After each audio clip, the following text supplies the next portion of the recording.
Well, I was born in 1965, and in the 60s and 70s, you were virtually required to go to a special school setting.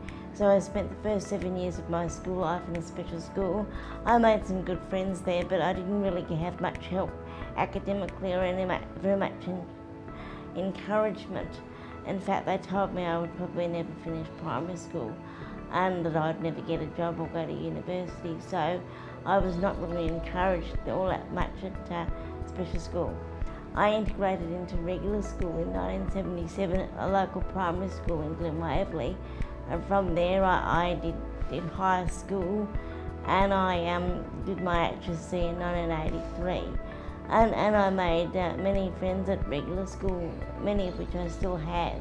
So integrating into regular school was the best thing I ever did. Well, as a parent of a child with spina bifida, a daughter, some of the challenges we faced with education with schools was that back in 1970, it was very much the only choice was a special school. And although we fought against it for a while, in the end, we realised that they were pretty determined, and so we allowed her to go to a special school. And a challenge of that was that a bus picked her up every day and returned her in the evening, and she was only 5 and she was asleep on the bus coming home. So travel between the special school, which was quite a distance, instead of going to our regular school, which was down the street, was a challenge. Yeah. Well, I'd like to say to people, come up and ask. If you want to know about why I'm in a wheelchair or why somebody's in a wheelchair, ask them. Yeah, because conversations can create knowledge and friendship and learning. If you just stare and not ask any questions, well, you don't learn anything or don't find out anything new. Well, one of the things that she's achieved has been to become centred, know her own mind, and fight for what she wanted. And she wanted to go to regular school and did, with an enlightened teacher from the special school. And she had arranged for a group of kids to come to the special school so that Helen would know a few people when she moved. And she started at 1 day a week or something, but very soon fitted into every day. And one of those girls that came is still her friend and has been a wonderful friend to her, and to our families are very close. So I think that's a big achievement, and I think it's helped her to know that she's got some worth, and she likes sharing it with the community, and sees herself as someone who can perhaps educate people who are scared of disability.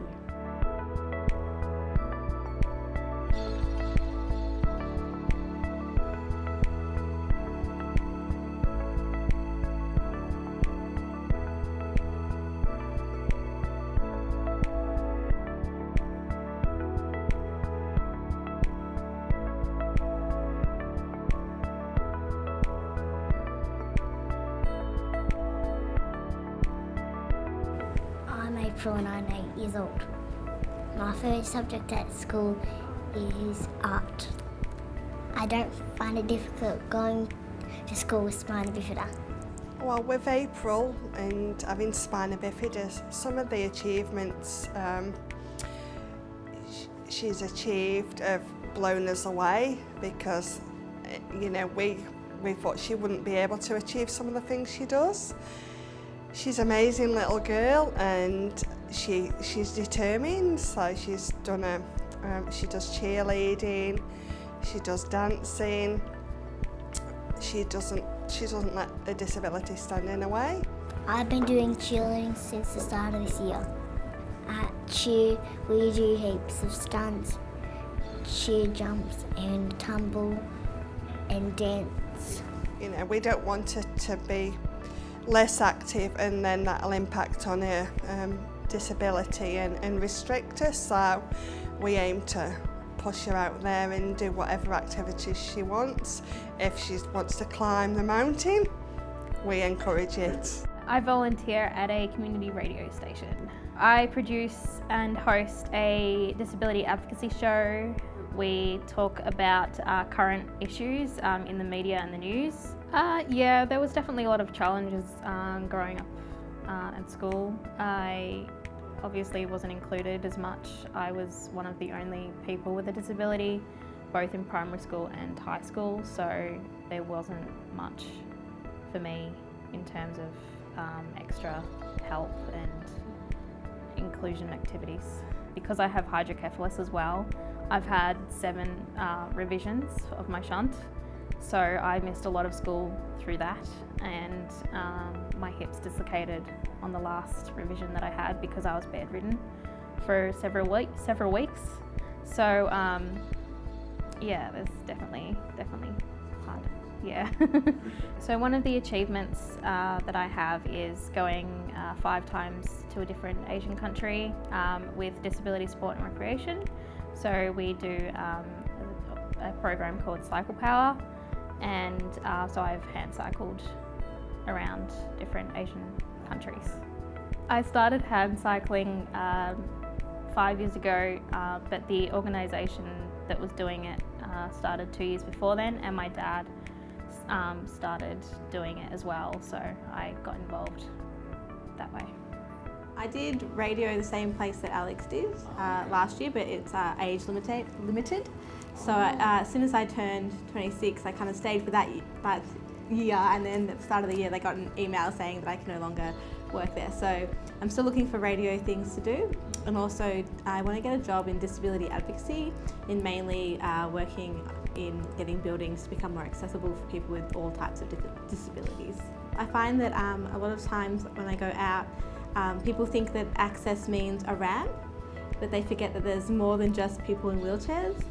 But also they don't have disabled toilets, so you can't get into the toilet, or there's lots of flashing lights so people can have epileptic fits and stuff.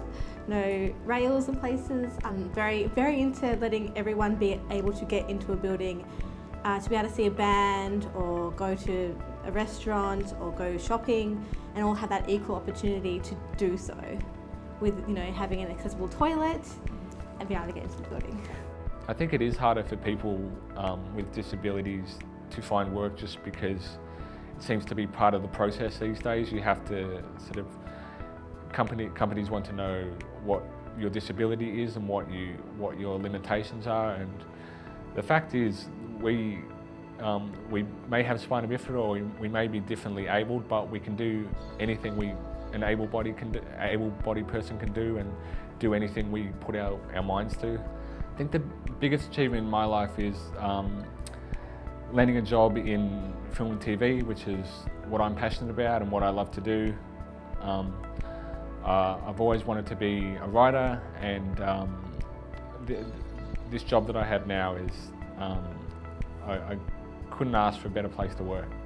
I would say to employers to give people with disability a chance. You won't regret it. We're hard workers, and we work great amongst teams, and it'll only be a benefit for the workforce to have more people with disabilities out there giving it their all and having a go.